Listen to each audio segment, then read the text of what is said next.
এই মুহূৰ্তত লৈ আহিছো অসমবাসী ৰাজ্যৰ কাৰণে ৰাতিপুৱাৰ কেইবাটাও বিগ ব্ৰেকিং নিউজ। আজি হৈছে 22 জুলাই। ৰাজ্যৰ কোটি কোটি জনসাধাৰণৰ বাবে লৈ আহিছো কেইটামান গুৰুত্বপূৰ্ণ খবৰ। ৰাজ্যৰ লাখ লাখ অৰুণোদয় আঁচনিৰ হিতাধিকাৰীৰ বাবে আহি গ'ল ডাঙৰ খবৰ। মনত ৰাখক 3 আগষ্টৰ পূৰ্বে কৰি লওক এইটো জৰুৰী কাম। 3 আগষ্টত অৰুণোদয় আঁচনিৰ ধন লাভ কৰিব হিতাধিকাৰীয়ে।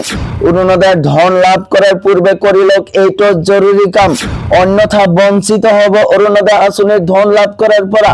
ছেপ্টেম্বৰ মাহৰ পৰাই লাভ কৰিব নিযুত মইনা আৰু নিযুত বাবু আঁচনিৰ ধন। ইতিহাসৰ ভয়ংকৰ বান উজনি অসমৰ ইতিহাসত ভয়ংকৰ জলপ্ৰলয়। জানিব পৰা মতে এই মুহূৰ্তলৈকে বানত মৃত হৈছে 10 জন লোকৰ।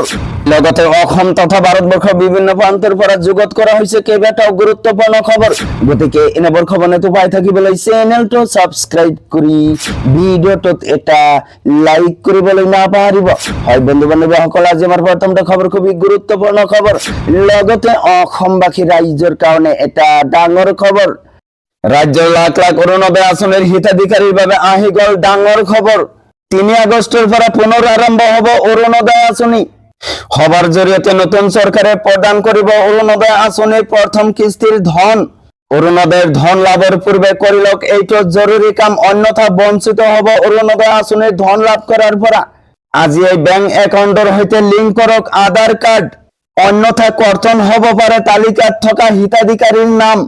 6 আৰু 7 আগষ্টৰ তাৰিখে বিতৰণ কৰা হ'ব নিযুত মইনা আৰু নিযুত বাবু আঁচনিৰ প্ৰপত্ৰ। নিৰ্ধাৰিত সময়ত এই প্ৰপত্ৰসমূহ ছাত্ৰ ছাত্ৰীসকলে পূৰণ কৰি জমা দিব লাগিব। মুখ্যমন্ত্ৰী ডক্টৰ হিমন্ত বিশ্ব শৰ্মাই কৰিলে ডাঙৰ ঘোষণা। ছেপ্টেম্বৰ মাহৰ পৰাই লাভ কৰিব নিযুত মইনা আৰু নিযুত বাবু আঁচনিৰ ধন। জীৱন প্ৰেৰণা আঁচনিও শীঘ্ৰেই আৰম্ভ হ'ব। মুখ্যমন্ত্ৰী ডক্টৰ হিমন্ত বিশ্ব শৰ্মাৰ বৃহৎ ঘোষণা। তাৰ পিছত জানাইছো আমাৰ দ্বিতীয়টো খবৰ, খুবই গুৰুত্বপূৰ্ণ খবৰ। লগতে ৰাজ্যৰ কোটি কোটি জনসাধাৰণৰ বাবে লৈ আহিছো ডাঙৰ খবৰ।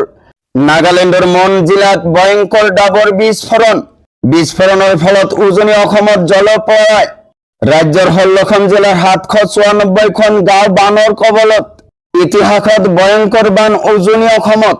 এই মুহূৰ্তলৈকে বানত মৃত 10 জন লোকৰ।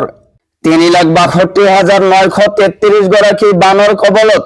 ৰাজ্যৰ দুৰ্যোগ প্ৰশমন বিভাগৰ তথ্য সদৰি জানিব পৰা গৈছে। নাগালেণ্ডৰ মন জিলাত ভয়ংকৰ ডাবৰ বিস্ফোৰণৰ ফলত উজনি অসমত জলপ্ৰলয়। বৰ্তমানলৈকে বানত 10 জন লোকৰ কৰুণ মৃত্যু হৈছে। তো বন্ধুসকল, আজিৰ মূল ভিডিঅ'ত এইখিনি ইনফৰমেশ্যন দিব লগা আছিল। ভিডিঅ'টো ভাল লাগিলে চেনেলটো সাবস্ক্ৰাইব কৰিবলৈ নাপাহৰিব।